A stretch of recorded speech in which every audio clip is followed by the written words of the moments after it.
म चाहिँ नेपाल झाँक्री सङ्घको अध्यक्ष।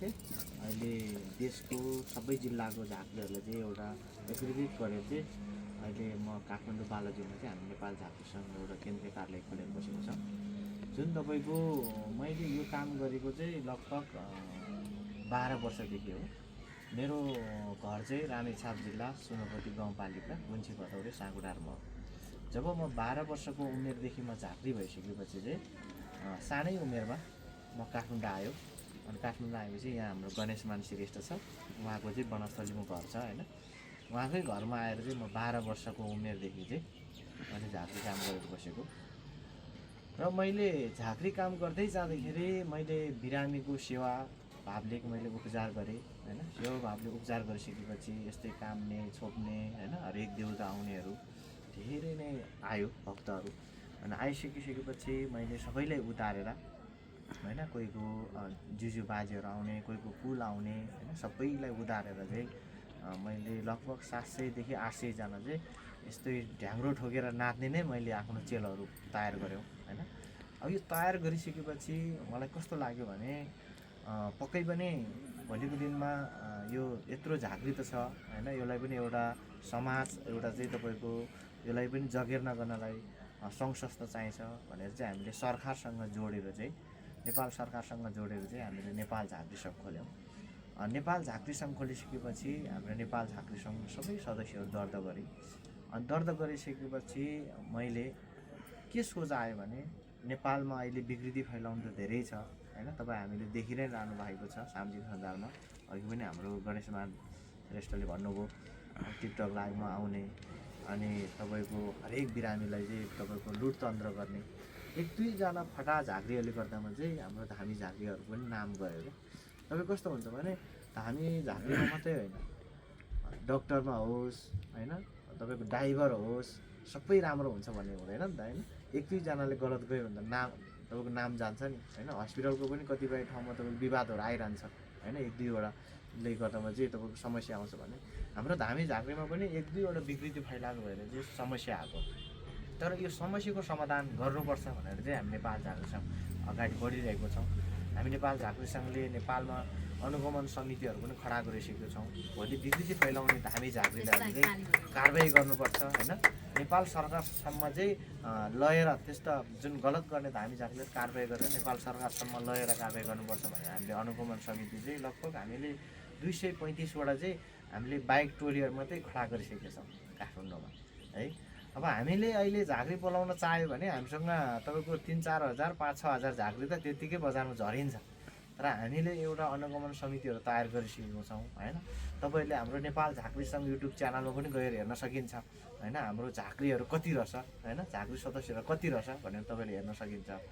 र यो गर्दै जाने क्रममा मैले बोन्बो अथवा झाँक्रीहरूको विकास गर्नलाई के गर्नुपर्छ त भनेर मैले त्यसको अध्ययन गर्दै गएँ होइन। अध्ययन गर्दै जाँदाखेरि हाम्रो नेपालमा हिन्दू धर्म, बौद्ध धर्म, बोन धर्म यो के रहेछ भनेर मैले त्यसलाई भित्री रिसर्च गरेँ, भित्री हेऱ्यो। भित्री हेर्दाखेरि चाहिँ के रहेछ भन्दाखेरि तपाईँको ओम नमः शिवाय, ओम नमः शिवाय, ओम माने पेमा हुँ, ओम आ हुँ के रहेछ भनेर मैले त्यो भित्र रिसर्च गर्दाखेरि बुद्ध भगवान्बाट पनि ओम माने पेमा हुँ भन्दा त ओमलाई नै जपे। ओम माने पेमा हुँ, ओम माने पेमा हुँ, ओम नमः शिवाय, ओम नमः शिवाय, ओम आ हुँ हामी झाँक्रीले जप्छ। ओम आ हुँ फट भनेर हान्छ नि त हामी झाँक्रीले। झाँक्रीले पनि ओम नै जप्यो। ओम आ हुँ फट, ओम नमः शिवाय, ओम माने पेमा हुँ, ओम माने। जब त्यो ओमबाट आउने त सबै हामी एउटै रहेछ नि त होइन। त्यो अघि त्यो फरक चाहिँ तपाईँको अघि भनेपछि तामाङ समुदायमा जाँदा त एउटा भाषाले गर्दामा चाहिँ त्यो एउटा फरक हुँदै गयो होइन। त्यो हरेक फरक भयो भने सबैले जप्ने त त्यो ओम नै रहेछ नि त। ओम माने पेमा हुँ, ओम नमः शिवाय, ओम आ हुँ सबैले जप्ने त पहिले सुरुमा जप्ने शब्द त ओम नै रहेछ नि त। त्यो एउटै सृष्टिबाट आएको भए चाहिँ तपाईँ हामी सबै एउटै रहेछौँ भनेर चाहिँ हामी नेपाल झाँक्री सङ्घमा एउटै सूत्रमा तपाईँको यो धामी झाँक्री तान्त्रिक सबैलाई एक गरेर चाहिँ हामी अगाडि बढेको छौँ। त्यो अगाडि बढ्दै जाने क्रममा अझै पनि मैले त्यो भित्री रिसर्च गरेर जुन हेऱ्यौँ, भित्री गएर हेर्दाखेरि चाहिँ नेपालमा हिजोको दिनमा हाम्रो बाबुबाजेहरू हाम्रो हरेक बाबुबाजेहरू धामी झाँक्री हुँदाखेरि बिरामीको उपचार गर्थ्यो नि त। सेवा मुलुकले गर्दाखेरि तपाईँको लागो लागेको छ भने फुकेर उपचार गर्थ्यो। यदि तपाईँको चाहिँ उसको हात खुट्टा भाँचेको छ भने पहिला योभन्दा 35 वर्ष अगाडि बाहरूले त थाहा नै होला, हस्पिटल थिएन, गाउँमा चाहिँ तपाईँको एउटा हिलपोस्ट पनि थिएन, एउटा पहिला त झोलामा औषधि बोक्थ्यो अरे होइन, हिलपोस्ट पनि थिएन। त्यो बेलामा त कसले उपचार गर्थ्यो भन्दा हामी धामी झाँक्रीले नै हो नि। तपाईँको बाँसको काम्रो बनाएर जङ्गलको जडीबुटीहरू चाहिँ तयार गरेर होइन, हात खुट्टा भाँचेको छ भने जडीबुटी लाएर बाँसको काम्रो बाँधेर ठिक पार्थ्यो नि त। अनि त्यो बेलाको डक्टर को भन्दा त हामी धामी झाँक्री नै हो। पछि आएर हस्पिटलको विकास भयो, तर हस्पिटलको विकास भयो भनेर हामीले हस्पिटललाई विरोध गर्न खोजेको होइन, तर हाम्रो हिजोको दिनमा हामी धामी झाँक्रीले के गर्थ्यो त भनेर हामीले त्यो रिसर्च गरेको। अहिले हस्पिटलको विकास भएको छ, एकदम राम्रो छ होइन, तर त्यो बेलाको डक्टर को रहेछ भन्दा हामी धामी झाँक्री नै रहेछ नि त भनेर यसको संरक्षण गर्नुपर्छ भनेर म लागि परेँ। फेरि म भित्री रूपले गएर हेर्दाखेरि चाहिँ के रहेछ भन्दाखेरि हाम्रो नेपालमा शिव भगवान्को नि मूर्ति रहेछ, गणेशको नि मूर्ति रहेछ, तपाईँको यता बौद्ध धर्ममा भए बुद्धको नि मूर्ति रहेछ, च्याङ ऋषिको नि मूर्ति रहेछ। पहिला हाम्रो बाबुबाजेहरूले त जङ्गलमा वन झाँक्री आउँथ्यो अरे भनेको सुन्थ्यो नि त हामीले ओडारतिर। अब सुन झाँक्री आउँथ्यो अरे ढ्याङ्ग्रो ठोकेर भने सुन्थ्यो नि त, तर हाम्रो बोन्बो अथवा झाँक्रीको त मूर्तिहरू त कहीँ छैन रहेछ। ओहो, झाँक्रीको विकास हुनलाई, झाँक्रीभित्रको संस्कार संस्कृतिले जगेर्न गर्नलाई हो झाँक्रीको ढोल ढ्याङ्ग्रो जामा पोखरी लागेको चाहिँ मूर्ति बन्नुपर्छ अब सबै जिल्लामा भनेर हामीले रामेछाप जिल्लामा बनायो होइन। अनि यसै गरी काभ्रे जिल्लामा बनायो, सिन्धुपाल्चोक जिल्लादेखि हामीले धादिङ जिल्लादेखिसम्म अहिले जुन अहिले टिकटक सोसल मिडियाहरूमा तपाईँले झाँक्रीको मूर्तिहरू देख्नु भएको छ नि, यो सबै हामी नेपाल झाँक्री सङ्घले चाहिँ तपाईँको यो तपाईँको सुरुवात गरेको, तपाईँहरूले देखिरहनु भएको छ होइन।